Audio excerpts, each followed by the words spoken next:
Hello and welcome to a very spontaneous live edition of the Nittany Dispatch. I am John Sauber, Penn State beat writer at Center Daily Times. She's Audrey Snyder doing the same at InsideTheLines.substack.com.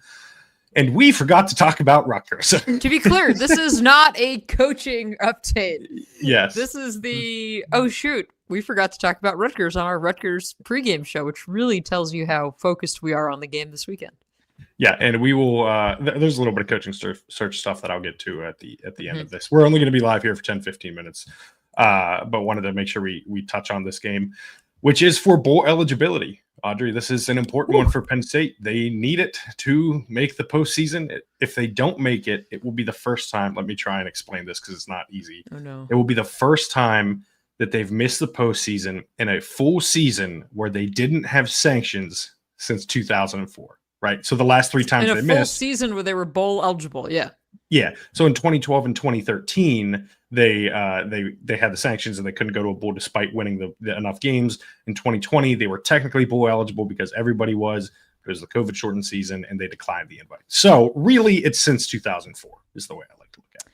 Yeah. And I was covering those games during the bowl ban, and it was pretty wild because I remember being out at Wisconsin. It was like the Adam Brenneman, Christian Hackenberg breakout game. And it's so weird because it kind of hit me then in that moment where it's like, oh yeah, it's late November and the season's done. And then of course, then you had the following year and Bill O'Brien left. So we were gifted a coaching search that started on like New Year's Eve. So yeah, Penn State has a long history of making bowl games. And yes, if they do qualify, they will go. There is not an opt-out component to this because of the money. The conference wants them to be there. The only way they wouldn't is if they don't have enough players, and I don't see a scenario arising where that's the case. And yeah, Terry Smith had said that because I'd asked him about, do you have a plan in place if guys say they intend to enter the portal? And he's like, we don't yet, but they recognize they're in a different circumstance. Amari Campbell was asked on Zoom on Tuesday, today, if he would play in a bowl game, and he said, yeah, that he would plan on doing it and being there. Now, John, I still think your high-end guys are not going to be suiting up for this, or maybe it's like you see him for a series, whatever. But yeah, the path to bowl eligibility will be on full display in Piscataway, just like we all intended when this season started. Does Penn State get there? I think so. And to be clear, there's a question in the chat already, which greatly appreciate everyone who's watching this live impromptu. On this rainy Thursday afternoon. Yes. Yeah. Someone asked, could there be a Pitt versus Penn State Pinstripe Bowl? And I think yes. I think it is absolutely very possible. much on the table. Because Penn State, my anticipation is if they beat Rutgers, which I think they will go to a bowl game that is maybe above where a 6-6 team usually would go, right? Because of the brand, because that's usually how these things work. Penn State selection process. Yes. And I wouldn't be surprised if like the inverse were true for Pitt, right? Or if Pitt just went to their record level, right? Like if they're whatever they finish as, like that's the ascribed bowl and that's what they go to. But yes, I do think Penn State ends up making a bowl game, much to my chagrin. And I think the biggest thing with that is this is a different team than the one that faced Iowa, the one that faced Northwestern and UCLA. Frankly, I think that they should win this game by double digits, right? I think Penn State is significantly better than Rutgers, and I will kind of be surprised if they don't handle business in that way. Yeah, I will. Should I get us started with my score prediction? Yeah, one thing I do want to say real quick. It seems like Katron Allen is also going to be the first 4,000-yard rusher in program history. That should happen on Saturday. I think he needs 30-some yards, if I remember correctly. Yes, and or maybe it's like 28. Because we did the math Saturday night. We only do math once on this show. Yes, you only one math episode a week. We can't get to a second one, unfortunately. But yeah, he should be the first 4,000-yard rusher in program history. Obviously, a very significant milestone to hit and one that I think we both anticipate. But yeah, you can go ahead and get us started with your prediction. Then I'll give mine, and then we'll do a little quick coaching search update. Yeah, Katron Allen is at 3,954 rushing yards. So there you go. 3,954. So 46 yards. Yes. Yeah, my prediction, which just proof, John, I had this written down on my notebook next to the computer last night so we would get to it. So of course we didn't. Right. I've got Penn State winning 30-13. So I Okay. think it's kind of like what we saw against Nebraska, where it's like, okay, Penn State finally puts it all together once again and just keeps rolling. And again, we've said it for several weeks that the fitting way for this season to end is with a bowl game. And I think we're cruising for it. And I think we'll be talking about Nick Singleton on Sunday and kind of that touchdown record. And Katron Allen had his moment in the sun last week. I think Singleton gets it this week. And then, John, I think as we turn the page then to a bowl game, is this the last time we see some of these high-end guys in a Penn State uniform? I think it could be. Yeah, I think definitely it's definitely possible. I like there will inevitably be players that opt out. I don't, like Terry Smith said, I don't anticipate it being a large portion of players, but it definitely can happen. My final score for this game is 31-6 Penn State. I think they are going to handle this Rutgers team pretty easily. I think the defense is going to have one of its best games of the season. And the player we will be talking about on the postgame pod is Kobe Howard. And I think the discussion we are having is the importance of, or how important we think it is that the next Penn State head coach keeps him. Because I think that is going to be the biggest thing with a lot of these high-end young talents.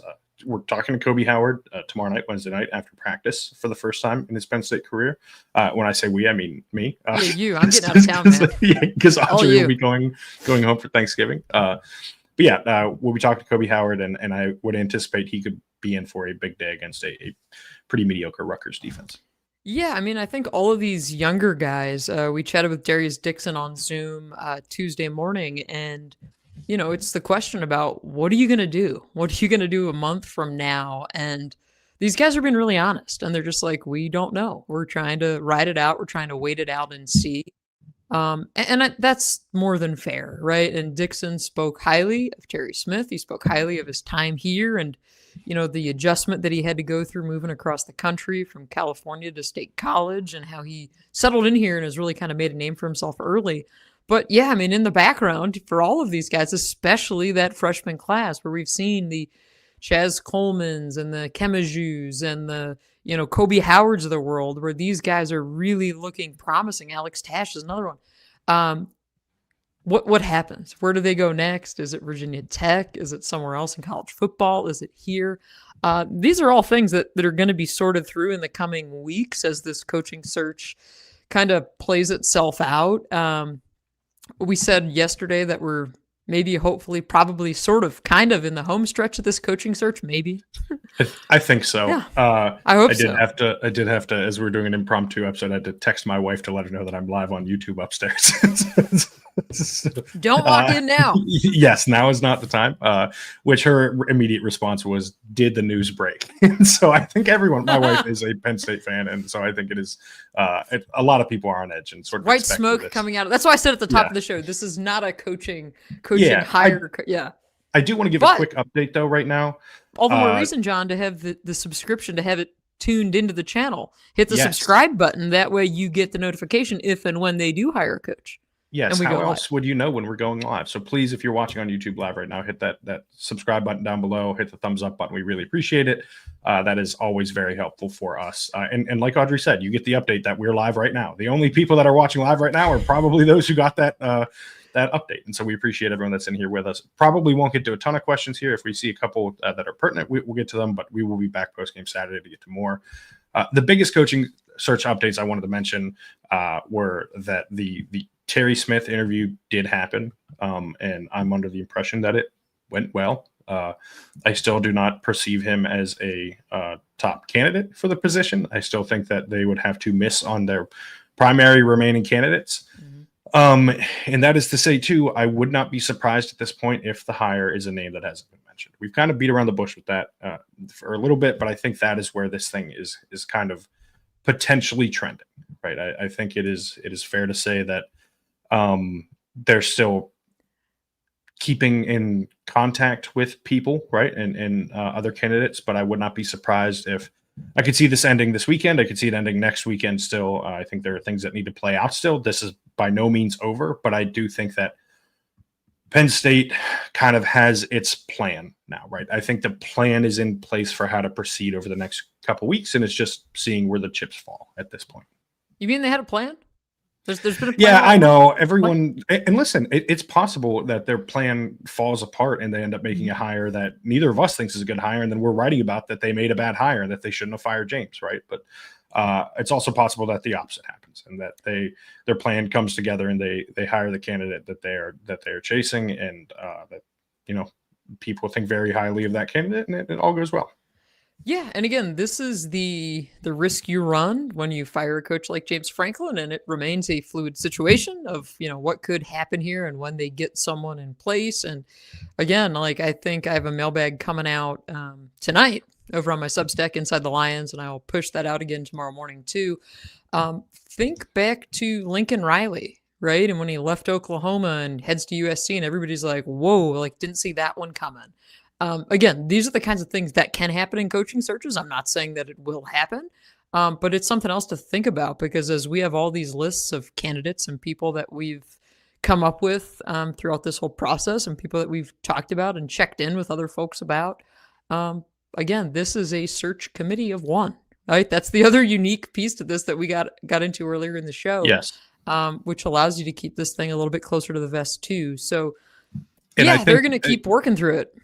I think people will notice that not a lot has come out about this search, and I will say I am proud of the job we've done, both for our respective outlets, me at the Sunday Daily Times, you at Inside the Lions, and on this podcast of keeping people informed. And we will continue to do that this weekend, post Rutgers game. We'll see if there's a timeline there that comes together as my wife comes in and closes the door without making eye contact with me. Well, and you got the glare coming off your glasses. I know. Now. It's I know. Just, it's all I thing. didn't put my contacts in today. It's fine. This was always going to be a quick, like I said, 10 to 15 minutes. And that is probably a good place to leave it right now. We appreciate everyone that hopped in here live. I'm unfortunate that Audrey didn't mention when it was 4:09 on the clock. It's now 4:12. She missed an opportunity there. Man. I thought that's why we went live when we did. I think that's why you thought we did. I believe that. But we will be back post-game after the Rutgers game.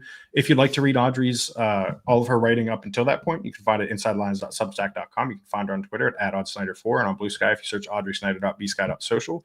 You can find all of my writing at centerdaily.com, including a story about things to know about Bob Chesney, who I do think, I'll drop this in for those who are watching live and staying with us here, that I do think he is probably in the mix at this point, and a backup plan for where things sort of stand. Again, it is worth monitoring where other openings fall on that front too. You can find me on Twitter at John Sauber. You can find me on Blue Sky at johnsauber.bsky.social. Don't forget to rate, review, and subscribe to the podcast if you're listening on Apple Podcasts, if you're watching live on YouTube, for this very, very quick episode. That we appreciate all of you that are in the chat. That was this is like a test run for when they hire a coach. We're just making sure we have all the buttons right. We're keeping everybody on their toes, but we appreciate all of you guys that are here right now for, like I said, an impromptu 4 p.m. episode on Tuesday. We will be back post game for the Rutgers game. Thank you for tuning in. Have a great day.